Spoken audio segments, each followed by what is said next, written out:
Imagine writing a horror story about cannibalistic shipwreck survivors. You make up a random name for the victim, Richard Parker, and 46 years later, real shipwreck survivors cannibalize their cabin boy, who's also named Richard Parker. If you think that's just a wild coincidence, check out these other historical coincidences that are too strange to believe.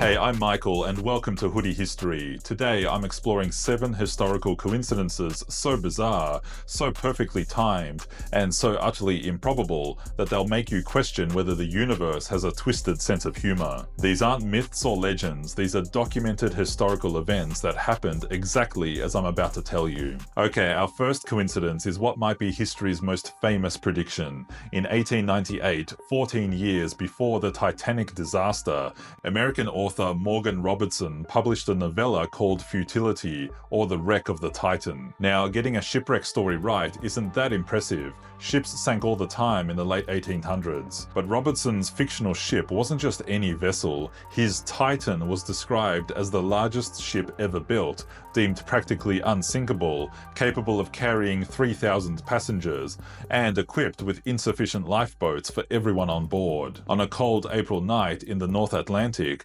Robertson's Titan strikes an iceberg on its starboard side and sinks, taking most of its passengers with it. Sound familiar? 14 years later, the real Titanic, the largest ship ever built, deemed practically unsinkable, carrying over 2,200 people with lifeboats for only about a third of them, struck an iceberg on its starboard side on a cold April night in the North Atlantic. Robertson got the core elements eerily right. Both ships were roughly the same length, had similar top speeds, and both met their doom in identical circumstances. The fact that Robertson's fictional American liner called Titan prefigured the real British Titanic disaster in such specific detail remains one of literature's most chilling predictions. When reporters asked Robertson about his prediction after the Titanic sank, he claimed it was just good research and maritime knowledge. But honestly, that's almost more unsettling than if he'd claimed psychic powers. Speaking of authors predicting the future, Edgar Allan Poe might have them all beat, and in the most horrifying way possible. In 1838, Poe published The Narrative of Arthur Gordon Pym, a survival tale about 4 men stranded at sea after their ship sinks. As their situation becomes desperate, they decide to draw lots to see who will be sacrificed so the others can survive. The unlucky victim? A cabin boy named Richard Parker, who is subsequently killed and eaten by his 3 companions. This was pure fiction from Poe's imagination, a macabre tale designed to shock and horrify readers. The name Richard Parker was chosen completely at random. Fast forward to 1884, 46 years later, the yacht Mignonette sinks in the South Atlantic, leaving 4 crew members stranded in a lifeboat: Captain Tom Dudley, Edwin Stevens, Edmund Brooks, and 17-year-old cabin boy Richard Parker. After 19 days without food, facing starvation, the 3 older men made the same horrific decision as Poe's fictional characters. They killed and ate young Richard Parker to survive. When they were rescued and later tried for murder in England, the case became known as Regina versus Dudley and Stevens, a landmark legal case that established important precedents about necessity as a defense for murder. But here's what makes this coincidence so chilling. Poe didn't just predict a similar scenario, he predicted the exact same scenario, down to the victim's name and role on the ship. What are the odds that fiction and reality would align so precisely, right down to calling the victim Richard Parker? If you think surviving one maritime disaster makes you unlucky, meet Violet Jessup, a woman whose luck with sinking ships was so consistent it defied all probability. Violet was a stewardess and nurse who worked for the White Star Line in the early 1900s.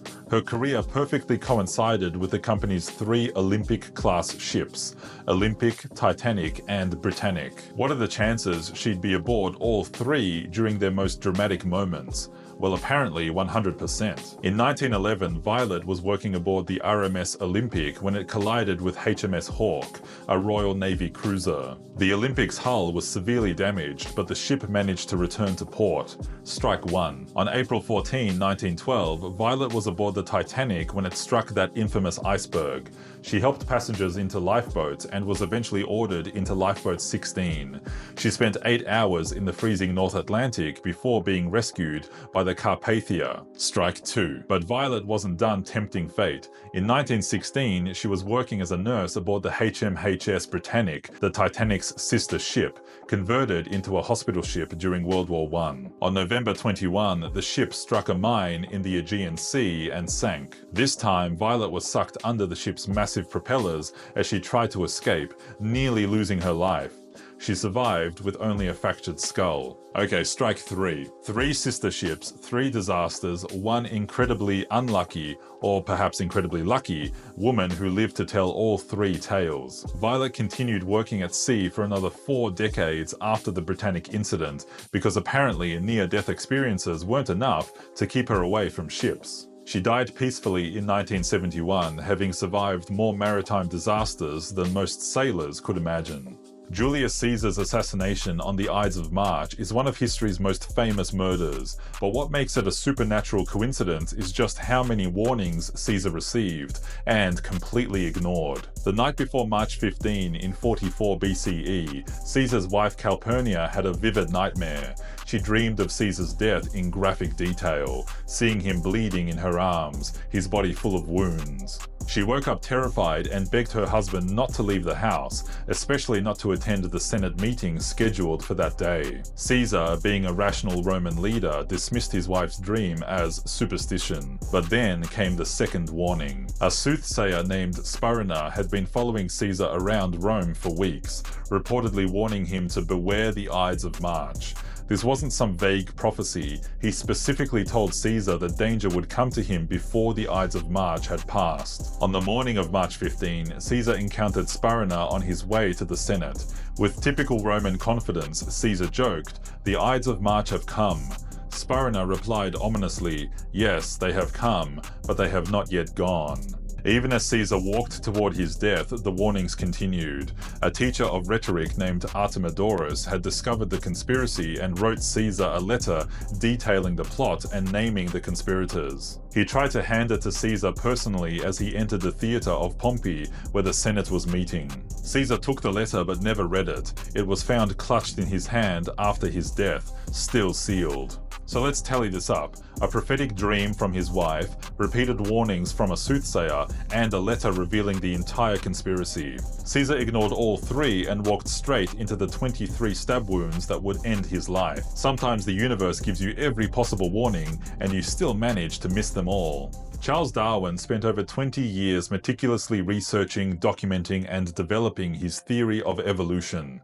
He was incredibly methodical, almost obsessively careful about getting every detail right before publication. He knew the theory would be controversial and wanted his evidence to be absolutely bulletproof. Then in June 1858, Darwin received a letter that must have made his heart stop. The letter was from Alfred Russel Wallace, a young naturalist working in Malaysia. Wallace had been suffering from malaria, and during a particularly intense fever, he had what he described as a moment of brilliant clarity. In that fevered state, Wallace conceived a theory of natural selection that was virtually identical to Darwin's. The same mechanism, the same conclusions, explained in remarkably similar terms. Wallace wrote it all down and, wanting feedback from a respected scientist, mailed it to Darwin.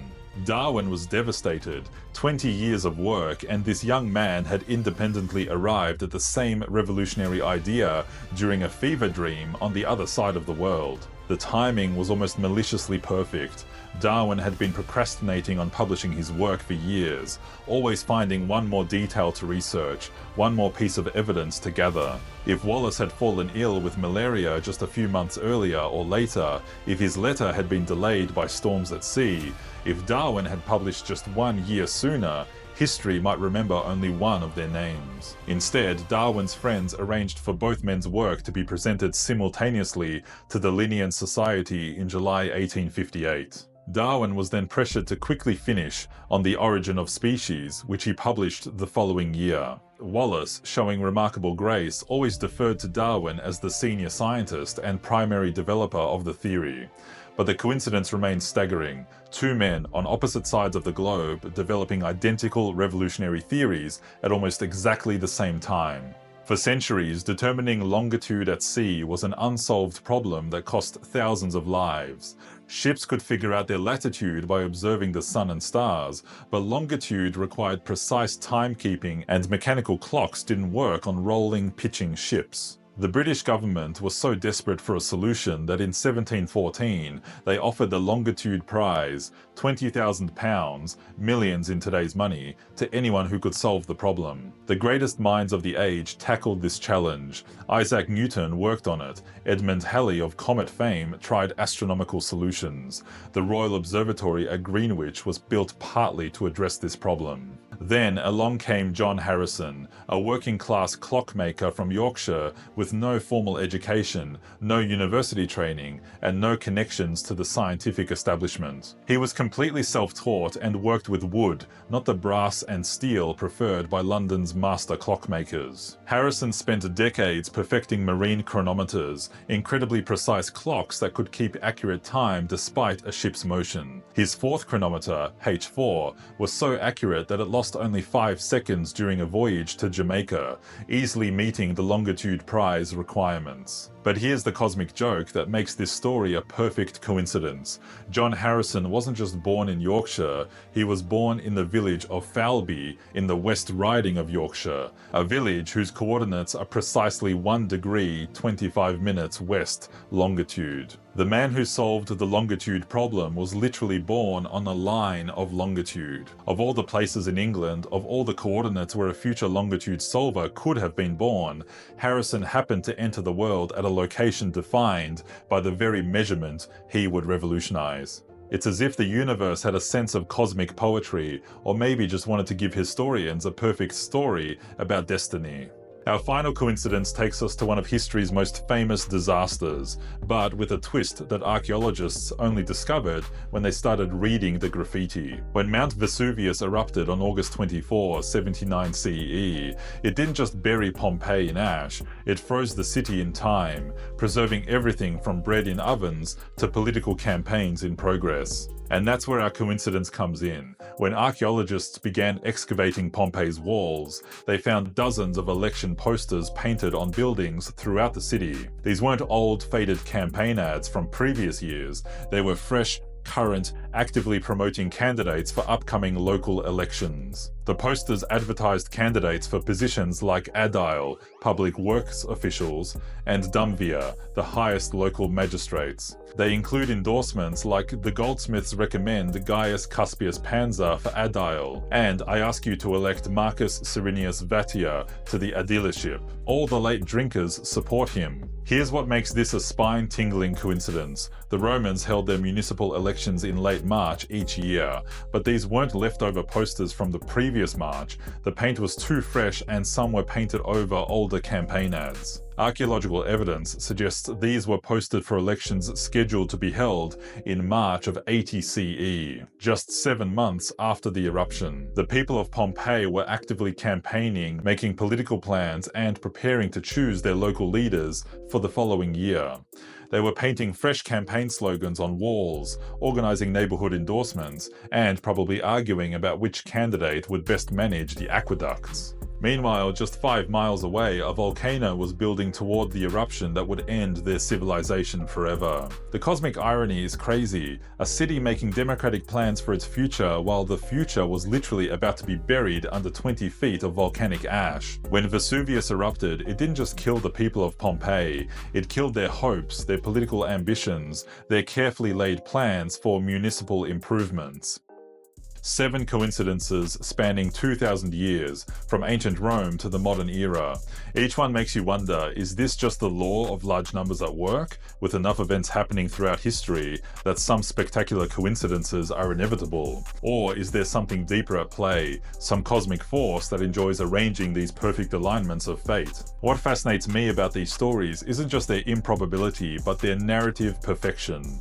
Edgar Allan Poe predicting a real tragedy down to the victim's name, a woman surviving 3 ship disasters for 3 sister ships, Caesar receiving every possible warning and ignoring them all. These are coincidences that tell perfect stories. Maybe that's what makes them so compelling. They feel like fiction because they have the narrative structure of fiction: setup, irony, poetic justice, perfect timing. Reality, it seems, occasionally decides to become a better storyteller than any human writer.